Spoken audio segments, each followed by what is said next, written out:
Straight ahead on CCX News, a back-to-school welcome in New Hope with a high five from the governor. Plus, a closer look at student enrollment. 2 local districts see increases that are higher than anticipated. And later, the scoop on supplements. We'll have perspective on protein coming up in Health Check. CCX News starts right now.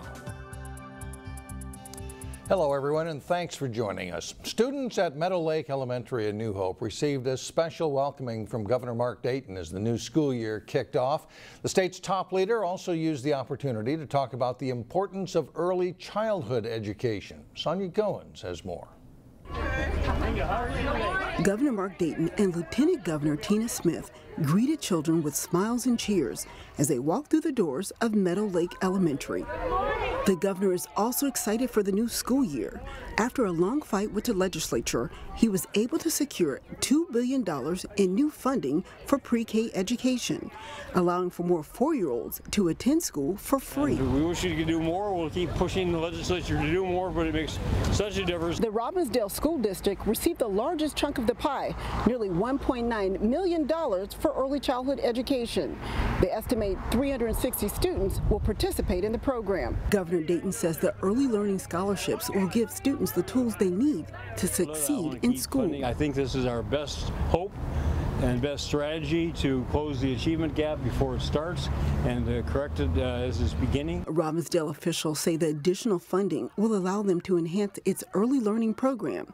Student-teacher ratios will be lowered, more staff will be added, and more children can participate. Research really supports the investment that we're making in early childhood because children are coming to school prepared for kindergarten and reading well by 3rd grade. Many parents say they are grateful their children will benefit from the buildup of pre-K education. My son will be coming here too for pre-K in the afternoon, and that wouldn't have been possible without this funding. In New Hope, Sonia Goins, CCX News.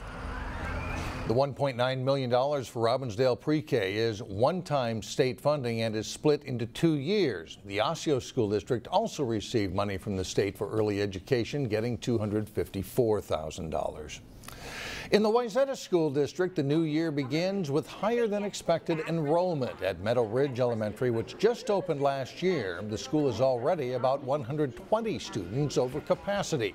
The district plans to break ground soon at Meadow Ridge to build 10 additional classrooms. And it's not just Meadow Ridge feeling squeezed. If current housing trends continue, Wayzata schools expect another 1,000 students in K through 12 by 2019.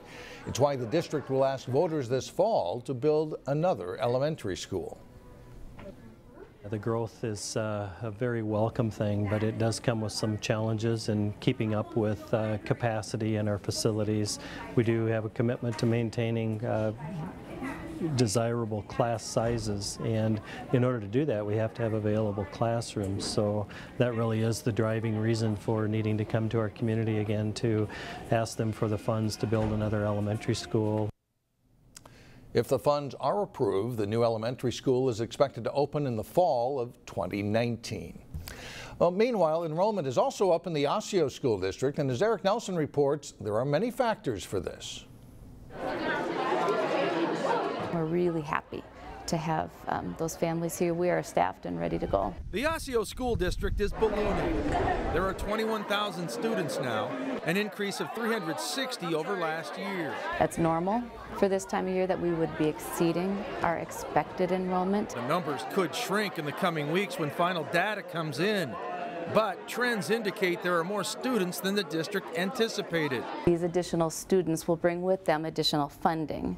That will help us to fund the staff necessary. Some factors for the increase include the Anoka-Hennepin district limiting open enrollment to Jackson Middle School, the closing of Odyssey Charter School, and Beacon Academy moving from Maple Grove to Crystal. For every student, we have an increase in our general education funding formula, which is just over $6,000 per student. Bananas. At Woodland Elementary in Brooklyn Park, the year begins with 732 students, more than expected. We were projected to be under 700 this year coming in, so we have quite an uptick. Woodland's student-to-teacher ratio is 22-to-1 at the kindergarten level and 30-to-1 from 1st through 5th grade. And there's some challenges with lunchrooms and gymnasiums and capacities, but the district's really looking at those and giving us the support and the needed staff to work with that. Woodland Principal Tony Beckler is okay with rising numbers and thinks it reflects well on the school. More students in our building is really telling us, our community telling us,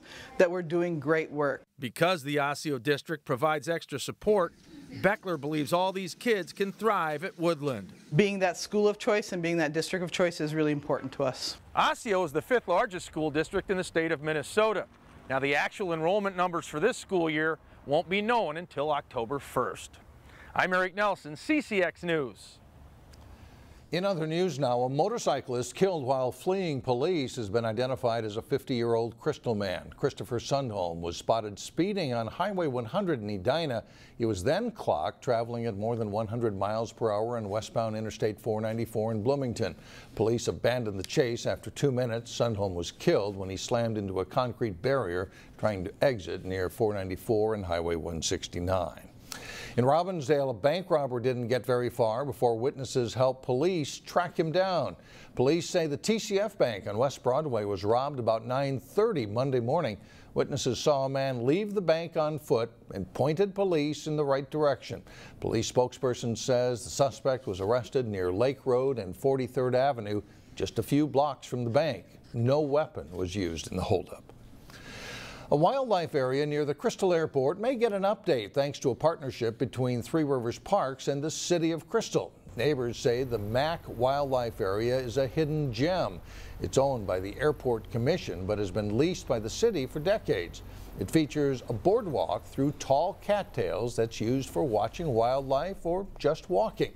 Now, Crystal and Three Rivers Parks are planning to upgrade the boardwalk and make the area more usable for outdoor education. A number of years ago, some things changed with the hydrology in the park, and so a lot of the boardwalks are currently underwater. Three Rivers Park District has a lot of expertise in managing wetland areas and environmental education areas. So we're looking to enter into an agreement with Three Rivers Park District to rebuild some of those boardwalks. An open house on the proposed upgrades will be held at nearby Kylon Park in Brooklyn Center on September 13th. It starts at 5 o'clock. Still ahead on CCX News, breaking down protein supplements. We visit with a nutritionist for perspective on what we see on store shelves. Plus, with an experienced squad, the Armstrong volleyball team has high goals this fall. That's coming up in sports. But first, remaining comfortably cool on Wednesday.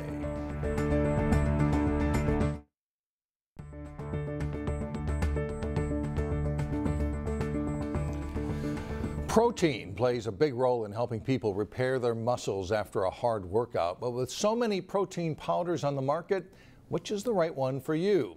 In this week's Health Check, Lane Cleveland spoke to a local expert for tips on how to find the appropriate protein powder.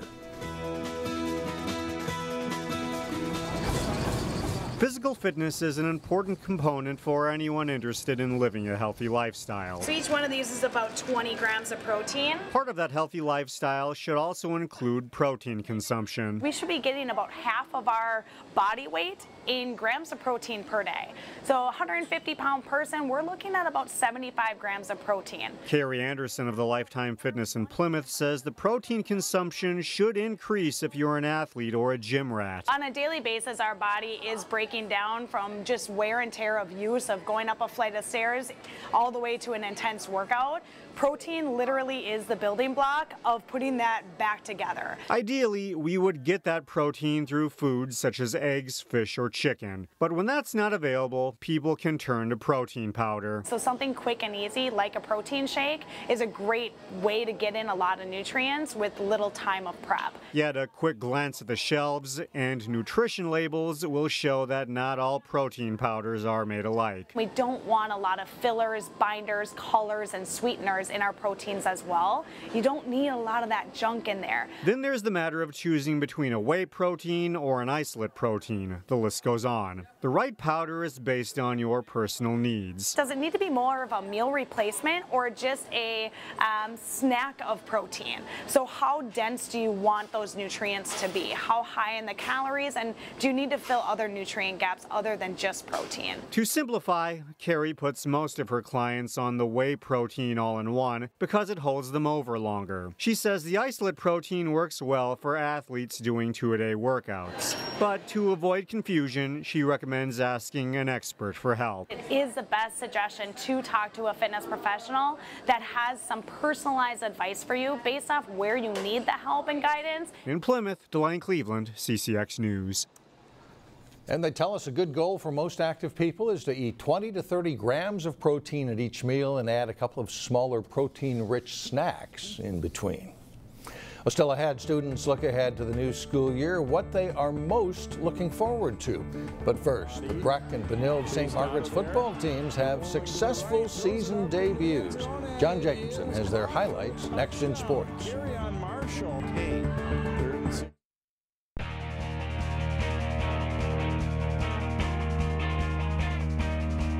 I'm John Jacobson with sports. After capturing their first state title in football a year ago, Benilde St. Margaret should be pretty solid again this fall. Waconia paying a visit to the defending 4A champion Benilde St. Margaret Red Knights in the opener, and it's all Benilde early. Fiale, they gave a lot of hauling it in for a 40-yard touchdown and a 21-0 Benilde lead. The Wildcats come back. Fourth down, Nolan Vanderhoff to Jaden Vanderhoff for the touchdown. Then in the third quarter, it's Vanderhoff to Vanderhoff again. Another score, and it's 21-14. The Red Knights regained a 2-touchdown advantage. Nick Peterson hits Clyde Selke. He zips to the end zone for a score, and it's 28-14. The Benilde defense holds off Waconia the rest of the way. The Red Knights win it 28-14. They're at Orono on Friday. After a 2-1 start a season ago, a young Breck team didn't win again. Mustangs look to get off on the right foot this season against a team that shut them out last fall. Breck on the road to face Columbia Heights. The Highlanders will strike first in this game. Antonio Triplett makes a nice cut and smashes through a tackler and in. Columbia Heights goes up 7-0. Breck answers as big quarterback David Roddy fires the short pass to Lyndon Olness for the touchdown. The PAT fails into 7-6 Heights after a quarter. The second quarter is all Breck. Roddy eludes pressure and rolls right before firing to Carrion Marshall in traffic. Breck goes in front 12-7. Later in the quarter, Roddy's under pressure, but watch this as the defender tips the pass, goes off Marshall's helmet before he hauls it in for the touchdown. Roddy adds a short TD run before the half, and it's 24-7. Mustangs at halftime. Elijah Zachary takes the handoff for Breck here in the fourth quarter and dashes 20 yards for a touchdown. Breck wins its opener 37-19. They host Minneapolis South on Friday. We have a lot of good volleyball teams in the northwest suburbs. Armstrong is off to a good start after placing third at the Eden Prairie Invitational over the weekend. Here's Jay Wilcox with more. With 5 starters back and a 5-1 start to the season, Armstrong is ready to excel this fall. I mean, we have all the reason in the world to be optimistic. It'd be silly for us to not be. At the same time, we know we've got a lot of work to do. I'm really excited. I think with the talent that we have this year, we can really mesh and bring it really far. I know I'm very excited to be back. I think everyone else is really excited too. We have a lot of talent on the team this year, and I think it's going to be really exciting to see what we have in store. Penn State recruit Lauren Clark, a powerful junior outside hitter who ranks among Minnesota's top players, leads the returners. But the Falcons have more depth and more players that can play multiple positions this fall too. It's really helpful for a team to be versatile just because there's a lot more, it's more fluid when you play, and it's a lot easier if someone gets hurt, then we can fill in positions wherever we need. So there is a puzzle, and our goal is to find the pieces and put them together early so they can find a rhythm and gel, and try not to tinker with things, come section time, but do that stuff early in the season. Armstrong has a rich volleyball history, but it has been a while since they last made the state tournament in 2003. This team thinks reaching the Excel Center is a real possibility. I really think so. I really think if we really work hard in all of our practices and our games and stuff, it's really a good road to state. Consistency is really our goal this year, and so we're not worried so much right now about what's going to happen in sections because we don't even know how we'll be ranked, who will play. We got to worry about each day in practice getting a little bit better. The state tournament is a good goal to shoot for, but the Falcons have to remember to make the important steps along the way to playoff time. Jay Wilcox, CCX Sports. The Falcons are at Ticino Grace Thursday, and they host Osseo next Tuesday, September 12th. That's all for sports. Mike, back to you. All right, John, thanks a lot. Up next, back to school anticipation. What's on the minds of students when we come back?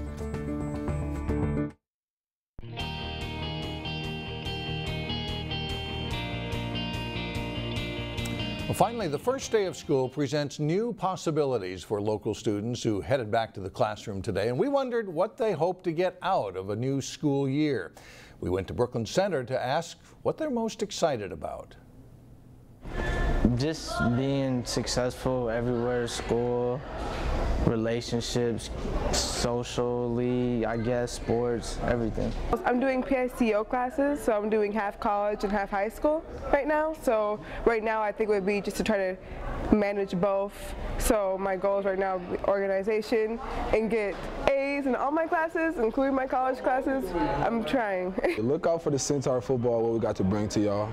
We're going to put on a show every game, and it's a new year. You know what I'm saying? New coaching staff, new tradition. We're going to be remembered. I promise that. I'm currently enrolled in PSCO, so that's a big thing that I'm also looking forward to, getting a head start of college and, you know, getting the college experience. Well, I'm a PSCO student. I have English and history at North Hennepin, and then here I have pre-calc and physics. Extracurriculars, I manage volleyball, track, and wrestling, and I'm a dancer for a dance team. This year, I just want to finish out strong and be successful in my last year of high school. All of the students we talked to said they were glad to be back and looking forward to the challenges of the new school year. And that'll do it. That's it for now. Thanks for joining us, everyone, and we leave you with some more sightseeing around the Northwest Metro on this first day of school.